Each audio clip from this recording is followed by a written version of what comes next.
Welcome to the LaRouche PAC Monday Night Strategic Overview. I'll be the host tonight, Mike Stager. It is Monday, January 22nd.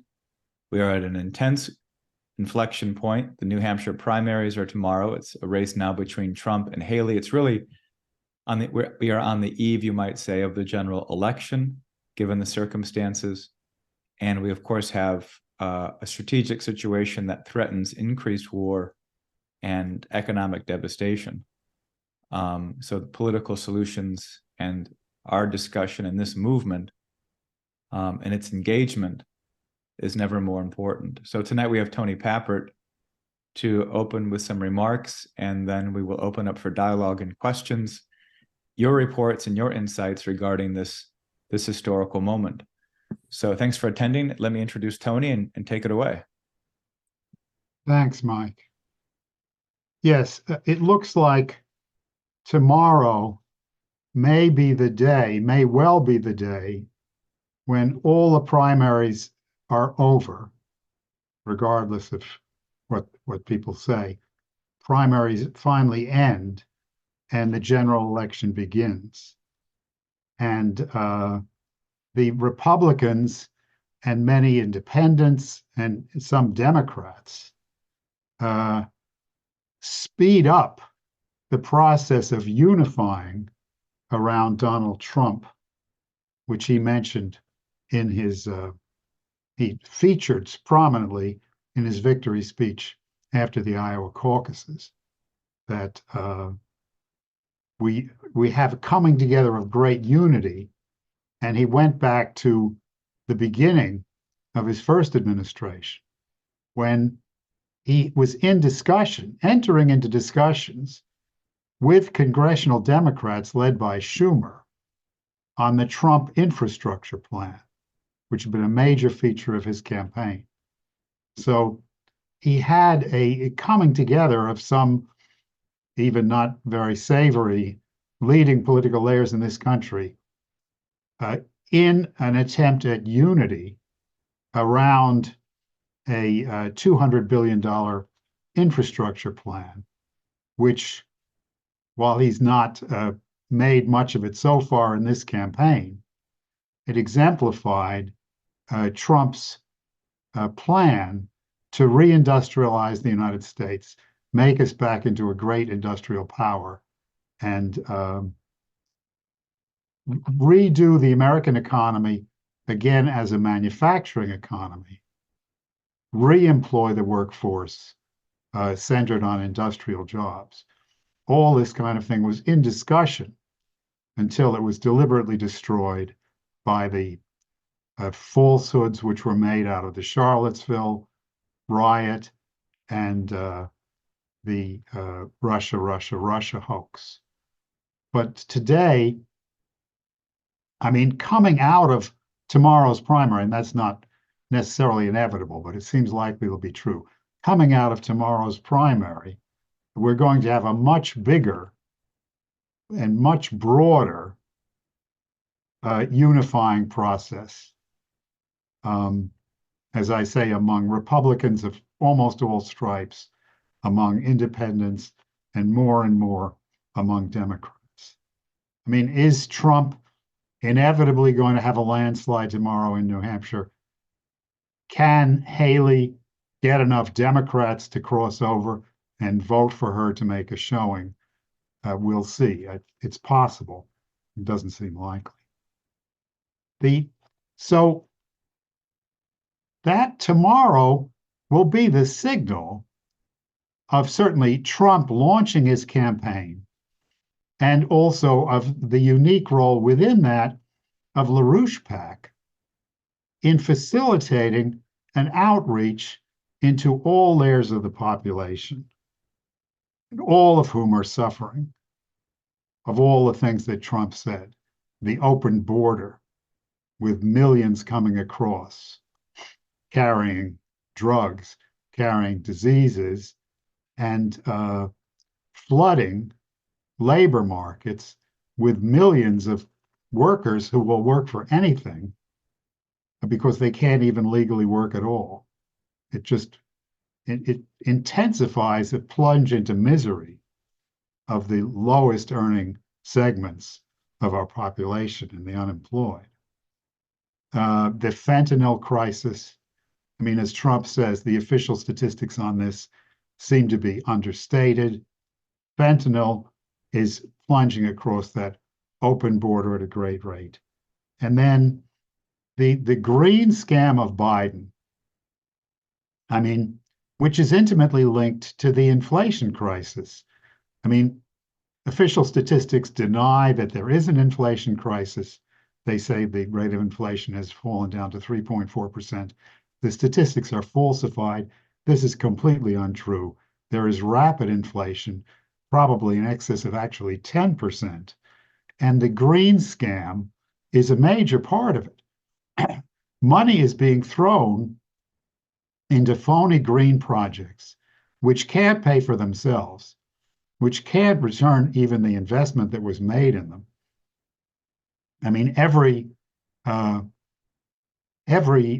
coastal state has been contracting for offshore wind-powered plants. Now, fully half of those contracts, the contractors have backed out or are likely to back out, and yet the states are going to go ahead and grant new contracts, generally at higher cost, for the same worthless offshore wind, which, as Trump says, is the most expensive kind of power there is. Actually, a recent study was done in Britain of their offshore wind, which showed the power costs of offshore wind in Britain were twice what they were estimated, twice the levels which the companies had contracted to supply, because of the difficulty of repairing these things in the ocean. But the British offshore wind was windmills on pylons sunk into the ocean floor. The difficulty in repairing them was getting out there and doing it in the midst of wind and wave and weather and so forth. The US offshore wind is floating offshore wind. So you're going out there trying to repair it, and the thing is bobbing and weaving and floating in the water like a ship. It's unbelievable. And Biden's Green New Deal, I mean, this is all an aside, but it's quite relevant. Biden's Green New Deal subsidies total $260 billion, which is far more than the Trump infrastructure plan of 2016, 2017. So talk about inflation. There's your inflation in what Trump rightly calls the Green New Scam. Now, the most exciting element that Trump has just added over the past, I think, 2 weeks or 3 weeks is that he intends to rebuild our great American cities and make them great once more. I mean, this is extremely exciting and heralds the minorities who largely populate our cities, Black and Hispanic and others, coming over into the Trump campaign. Now, as many of you know, there's been a tendency in that direction now for months, where Trump has been gaining, especially, well, he's gained among Hispanic voters to the point where I think he's almost 50-50 with them.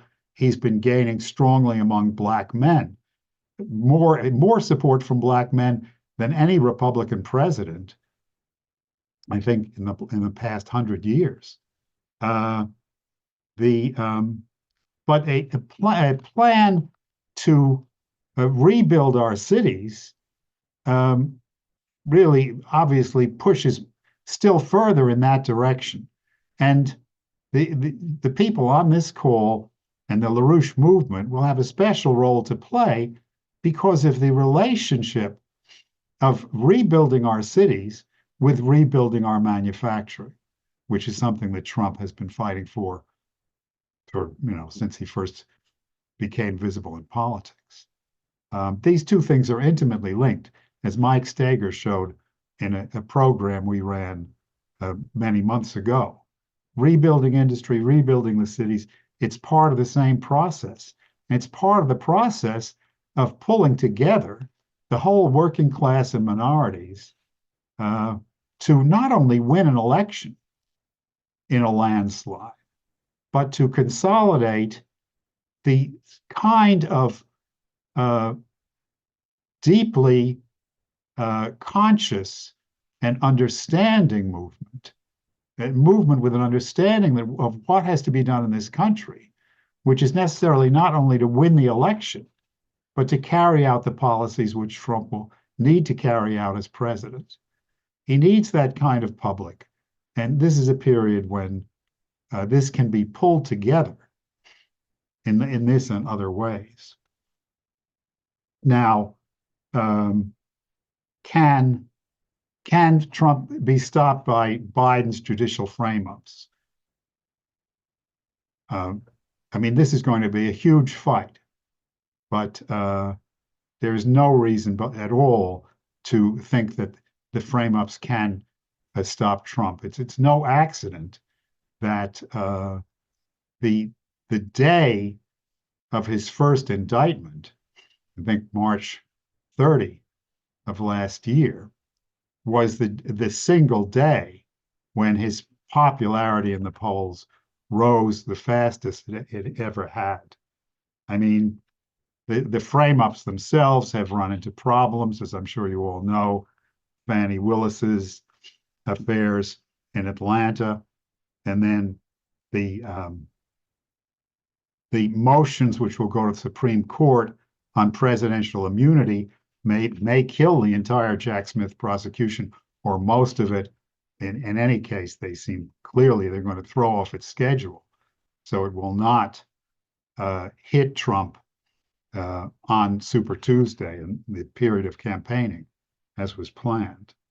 So, I mean, there's a huge fight ahead of us. Nothing is certain, except that, as Trump has said many times, and most recently I saw him just 2 days ago in New Hampshire, there has never been a movement like this in American history. This is the time, this is the movement which can restore the United States to the promise of its founding, as that promise is seen today in the 21st century, not only for Americans, but the United States as the temple of liberty and beacon of hope for the whole world, which it was always intended to be. Not an America which goes around the world sending our troops and telling people how to govern themselves and how to live, but an America which is a living inspiration for the world. And on a material level, it's not completely material and intellectual level, a source of high technology and a source of tremendous optimism, like the optimism those of us feel tonight with the New Hampshire primary tomorrow. Now, at the same time, there's a very ugly reality, which is that the first shots have been fired in yet another U.S. Mideastern war after Iraq I, Iraq II, Afghanistan, Syria, Libya.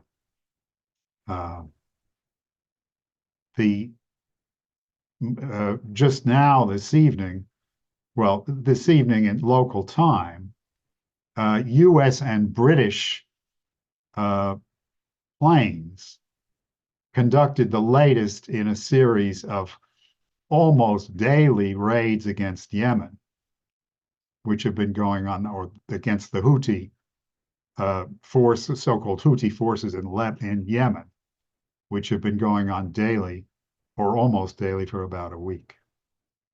At the same time, I think it was either today or yesterday, the first 2 American deaths in this new Mideastern war were announced by the Navy, which lost 2 Navy SEALs in the course of an attempt to board an unidentified ship suspected of being a Houthi ship in the Red Sea. The announcement I saw didn't give the date when this happened, but it has happened. The I mean, this is pure insanity of the same type of insanity which got us into all these previous Mideast wars. And unfortunately, I mean, this one has the capability of much overshadowing every previous Mideast war we've been involved in for what's now more than 40 years, more than 30 years. There was Biden had an exchange with a reporter on January 18th, just a few days ago. A reporter asked him, after the airstrikes had begun, the reporter asked him, "Are the airstrikes on Yemen working?" And Biden answered, "Well, when you say working, are they stopping the Houthis? No. Are they going to continue? Yes." I mean, I should have said, probably most of you know. I mean, the reason for the strikes was that the Houthi forces in Yemen were attacking commercial shipping, which they said was connected with Israel in the Red Sea. So the campaign has by now diverted, I think, 90% of container shipping out of the Red Sea, which means out of the Suez Canal. And those ships are, instead of going the short route through the canal and the Red Sea, they're taking the long route all the way around Africa, around the Cape of Good Hope. So this is about 90% of the container shipping, and an increase, of course, container ships are much more expensive, and an increasing 30% of the oil shipping diverted likewise. So it's a great cost to world commerce, but anybody who knows anything, and I have an article posted a day or two ago on the website about this, anyone who knows anything knows that these bombing raids are not going to stop the Houthis in the least. The Saudis waged a 7 to 8 year air war against the Houthis from 2015 to 2022, using US planes, US intelligence, US ordnance, i.e., US bombs and rockets. And they even had mid-air refueling provided by US planes. And after 7 years of that war, they finally had to say, well, let's negotiate. And at this point, they're on the verge of a peace treaty, although this current campaign may destroy that or delay it. But if that didn't make the Houthis say uncle, certainly these raids today are not going to. Colonel Douglas McGregor appropriately asked on this, has anybody asked the Houthis? Has anybody spoken to the Houthis before resorting to bombing? And no, nobody did. But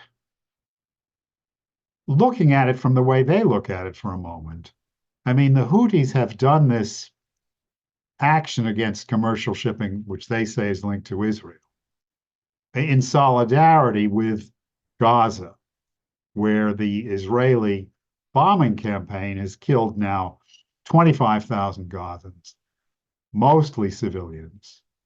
And of the civilians, mostly women and children. And of course, the bombing campaign continues. As I wrote, Arabs, and not just Arabs, but Muslims generally, 2 billion Muslims, 1/4 of the world's population, mostly see this as the equivalent to the Nazi Holocaust in Europe. And they support the Houthis for that reason. I mean, there's nobody who is in the Arab world who's publicly criticizing them, and for that. And only one Arab country, Bahrain, supported the US-British action. All of this with the British, our dear friends, the British. The thing which is driving the Mideast toward war, and the danger of war arises not simply from the attacks on Yemen. I mean, there's the danger of war practically every place. There's the danger of war in Lebanon, that is between Hezbollah and Israel on Israel's northern border. There's the danger in the West Bank, which is more and more military raids, arrests daily. And there's the danger from the populations throughout the Muslim world who are infuriating and insisting their governments act. I mean, there's no government, not our own, not any government in the world, I believe, that wants to see a region-wide war in the Mideast. But the thing is sliding in that direction under the impetus of the fact, as I wrote, that the scenes which we saw of concentration camps in Europe after the Allied armies liberated them in 1945, of which people in the West had not seen before then. But those scenes are being seen by Muslims on their cell phones every day. And they insist on action. And if this continues, governments which refuse to act may be overthrown. There's many other factors.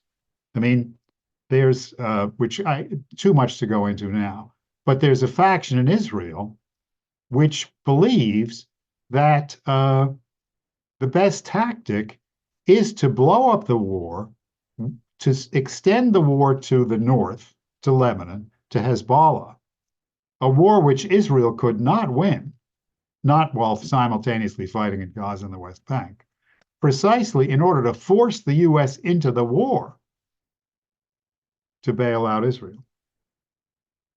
I mean, the reality is that Israel could not survive a general war against it in the Mideast, even with U.S. support.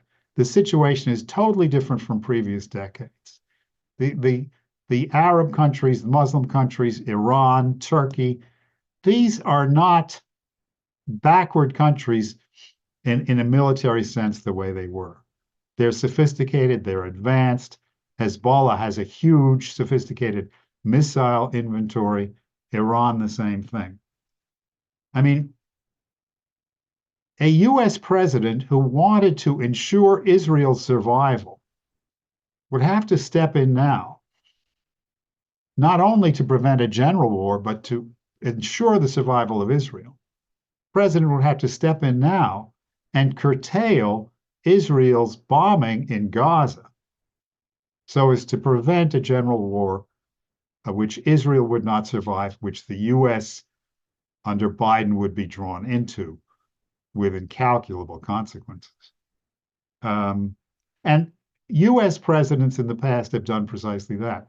President Eisenhower did that in 1956. President Nixon did it in 1973. Biden is at the moment too weak and too addled to do that, but he must do it.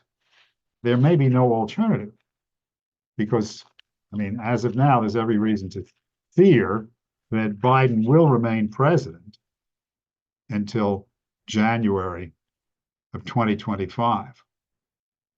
So he's the man on the spot. He must do it. So that's, in few words, what I wanted to say. To go back to the beginning, we're at an extraordinary moment. We're at a moment to begin a pulling together of the American people in a way that's never been done before. And the efforts of LaRouche PAC, our efforts with Donald Trump's Agenda 47 have a significant role to play in the situation. So that's what I would say to start. All right, excellent. Thank you, Tony. I would like to just, so if people know the drill, we'd like to open up to your insights, thoughts, and responses, both to Tony's remarks, the strategic situation as you're encountering it in your city and state, within your networks so we get some feedback of what's happening around the country. This is a nationwide call. So we invite everyone to participate with whatever thoughts and questions you might have. *9 to raise your hand on the phone, or hit the raise hand icon at the bottom of your screen.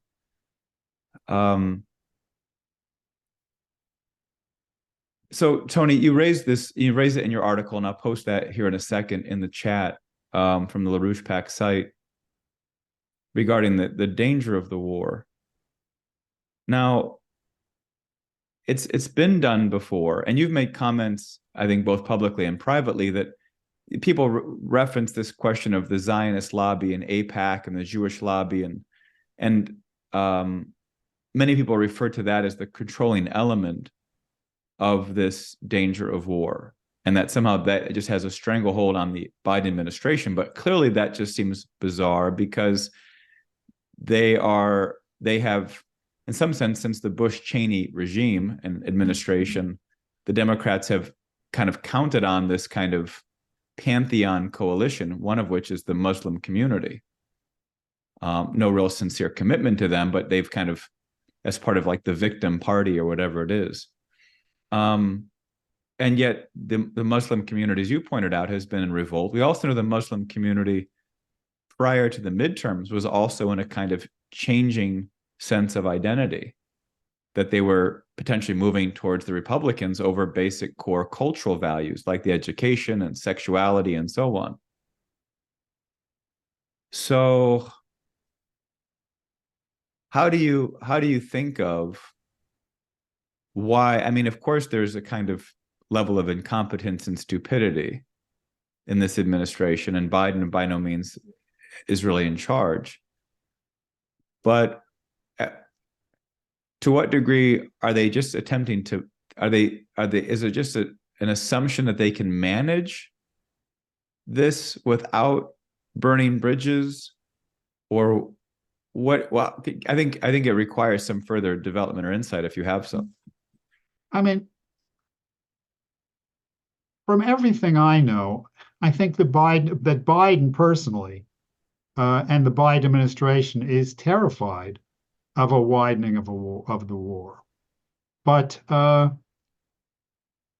he doesn't have the combination of courage and competence, which, in their time Eisenhower had in '56, Nixon had in '73, and Trump has today. And Trump would act, were he in office, he would do effectively in today's situation what Eisenhower and Nixon did before. I mean, Biden has, he's tried to avoid a war by deterrence, or by threats, by deterrence and threats, but it hasn't worked. It's made, if anything, it's made things worse. I mean, the first thing he did was send carrier task groups to the area. And the reason for that was that an immediate threat of war is of a much wider war, is that exchanges over Israel's northern border with Lebanon, with Hezbollah, have been escalating daily and weekly. So in fact, I mean, it's just been disclosed by Gabi Eisenkot, one of the Israeli, I think he's one of the Israeli coalition ministers. Yeah, he is. That he just exposed that on October 8th, the day after the Hamas massacre, there was a move in the cabinet to preemptively attack Hezbollah in Lebanon. So to widen the war to a foe which has, I believe, 300,000 fighters, 150,000 precision missiles, so that the war would immediately explode into a regional war the next day. That this was moved in the cabinet, and Eisenkot killed it.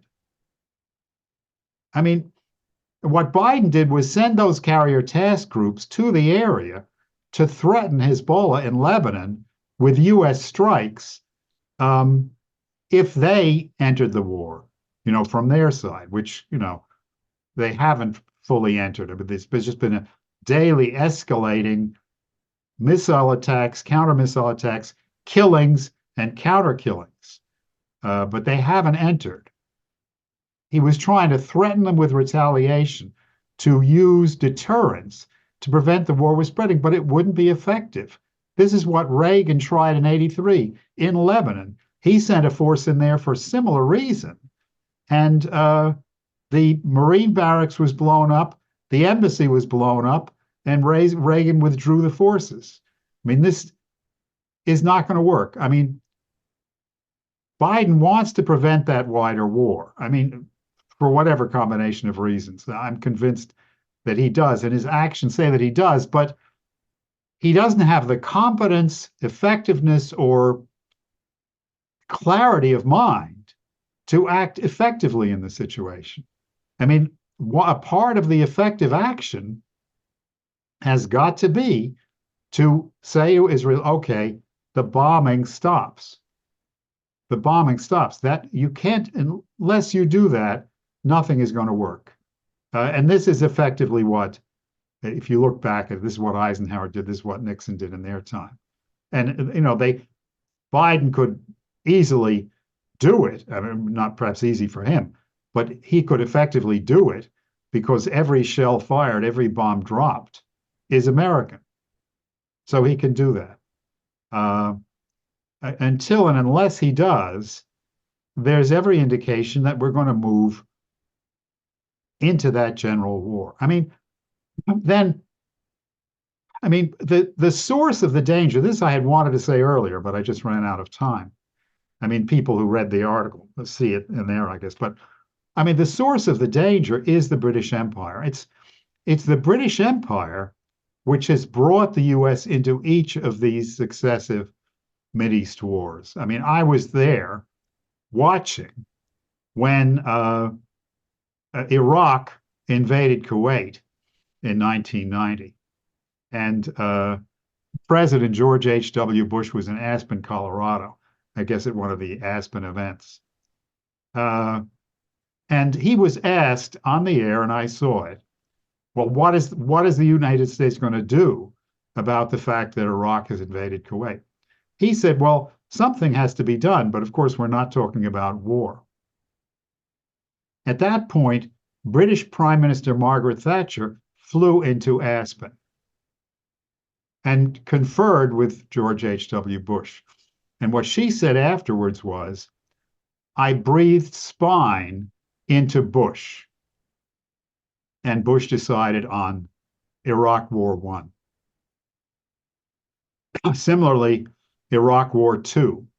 I mean, you had, crazy W. Bush, who had a psychosis about going to war with Iraq and proving he was better than his father.